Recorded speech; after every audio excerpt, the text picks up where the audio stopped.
wherever it is being born in these systems. So high-efficiency cherry training systems are where we are seeing dramatic changes established in trials around the world.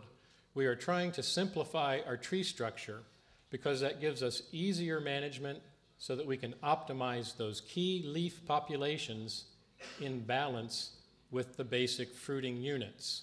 So now you can think about a simple fruiting unit and look at it in different training systems. These are some systems we have in some new trials in Michigan. The KGB, Kim Green Bush, modeled after Spanish bush. What we call tall spindle axe, or TSA. Super slender axe, or we call SSA, modeled after the Italian work of Stefano Musacchi in Ferrara. And the upright fruiting offshoots, or UFO. So I'll talk about each of these systems in a bit more detail. We have these systems in trials at 11 sites across North America, from Mexico to Canada, with 8 or 9 sites in North America. Different scientists at each site. All of these systems have minimal permanent structure. That's the solid green line. So in KGB, the small amount of trunk is the only permanent structure. The central leader in TSA is the only permanent structure. In SSA, it's the central leader. In UFO, it's the cordon. So what do we mean about permanent structure? What other ways can we think of permanent structure? That means we are not spending any time developing scaffold branches, developing the tree to fill its space. As soon as we plant the tree, we are beginning to develop the fruiting units.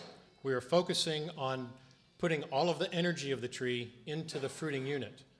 And the fruiting units are then depicted by these dotted lines. They're temporary. They're used to produce fruit, and then they are renewed. So the tree is putting more of its energy partitioned into fruit and less into permanent structure, a key goal of our new systems. Also, we must think about where the fruit is being produced in these different systems. In the TSA, spindle-type production, the fruiting units are a mix of spur and non-spur fruit. However, the KGB and the UFO fruiting units are primarily spur fruit. And the SSA fruiting units are primarily non-spur fruit. So it's critical to understand these different populations of fruit in order to successfully manage which of these systems you choose to grow. The KGB is from Australia, modified from the Spanish bush. Angelo Godini tells me that there is an Italian bush in southern Italy from many years ago. So this is just the latest version of a multiple leader tree with a small compact form. But the interesting thing here is that fruiting is primarily on the spurs, and the fruiting units are upright. So this is how I want you to think of this. Regardless of the bush name, think about the fruiting unit and how it is being managed. We plant the tree, we head it, we grow a few, 4 or 5 branches, they are headed again to get multiple uprights. So in the first year or two, the entire focus is producing 15 to 20 or 25 upright fruiting units. This is our concept of the fruiting unit, simply turned vertical. Most of the production is on the spurs. And we renew these fruiting units. Every year, we cut 20% out to regrow. That means 20% have just been cut.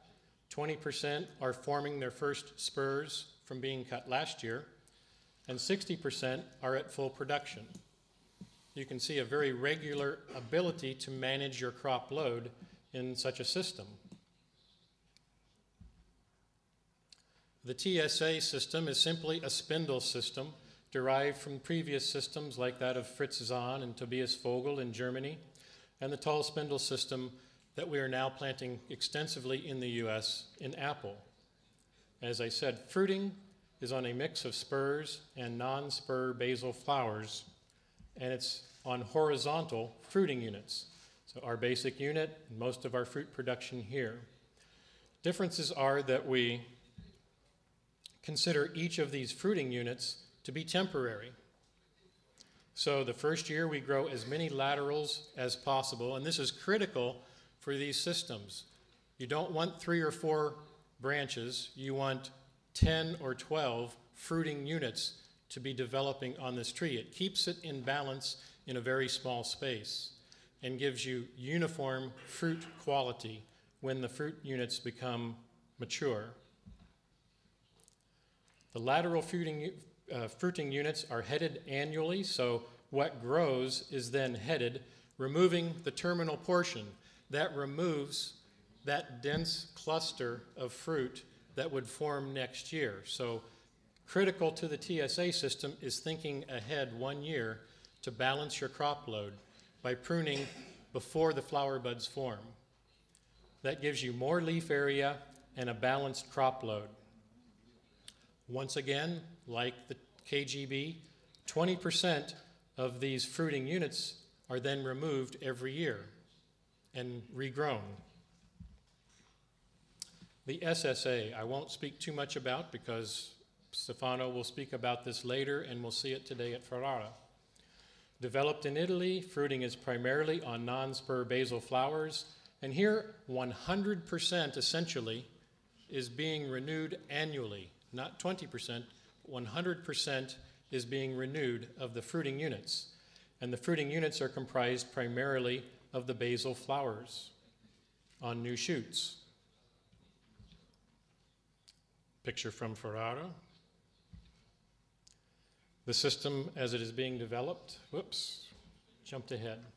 So you see the basal fruit here, the renewal of every single branch by cutting back very short. And I won't go into detail because it will be covered, but a very unique, very clever idea that we're now adapting for our new systems. And then finally, the UFO system. This was derived from the bilateral cordon structure of upright fruiting units that I began working on in 1999 or 2000. It was modified by my former student, Matt Whiting, in 2006 to use the nursery tree as the cordon, a single cordon established using the tree rather than using 2 bilateral cordons. This allows you to become fruitful 1 year earlier than the bilateral system. Fruiting is primarily on spurs, on upright fruiting units, very similar to the KGB. So our fruiting unit is like the KGB, it's upright, and we can picture how we will manage this. And again, 20% are renewed annually, so we pick the 2 largest out of 10, remove them, and regrow them each year. Picture from 2001 of the first trees with the uprights on a bilateral system. Here's one of the systems we planted, the UFO systems in Michigan about 4 years ago. We tied the trees to the next tree over. So this ultimately will create a very narrow fruiting wall, much like the SSA. It uses fewer trees because we are bending the tree and creating multiple uprights rather than planting trees more densely. This way it can be used with vigorous rootstocks because more uprights will diffuse the vigor, or it can be used in more vigorous sites with a more vigorous rootstock. You create more uprights to diffuse the vigor depending on the vigor of the site or the stock. But using precocious rootstocks, again, is key to get into production very quickly. Here you can see just before pruning.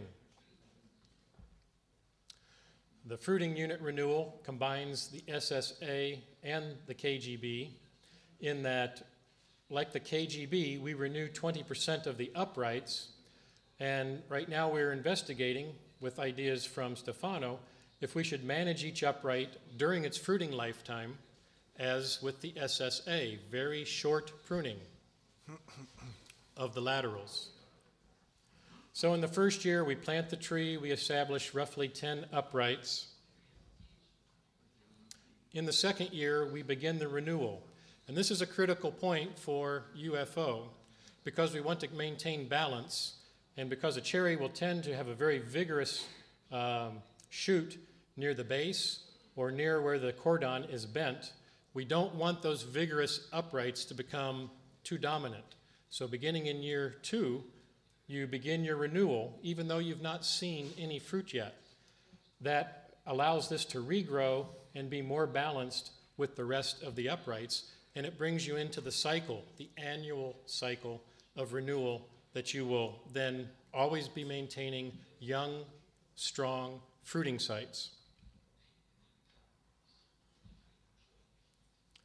So in conclusion, these intensive orchard systems that I've talked about and that you will hear more about in the rest of the talks are focusing on simplified fruiting units that we establish quickly, often in a very narrow canopy structure, because the narrow canopy structure can improve our light penetration, our light distribution, key factors for giving us large fruit with high sugar, good firmness, and very uniform quality. We also focus with these new systems on the annual renewal of the fruiting units. That maintains young fruiting buds, and it promotes optimal leaf areas, the optimal leaf populations close to those fruit clusters that are critical for our high fruit quality. With that, I say mille grazie. Ciao.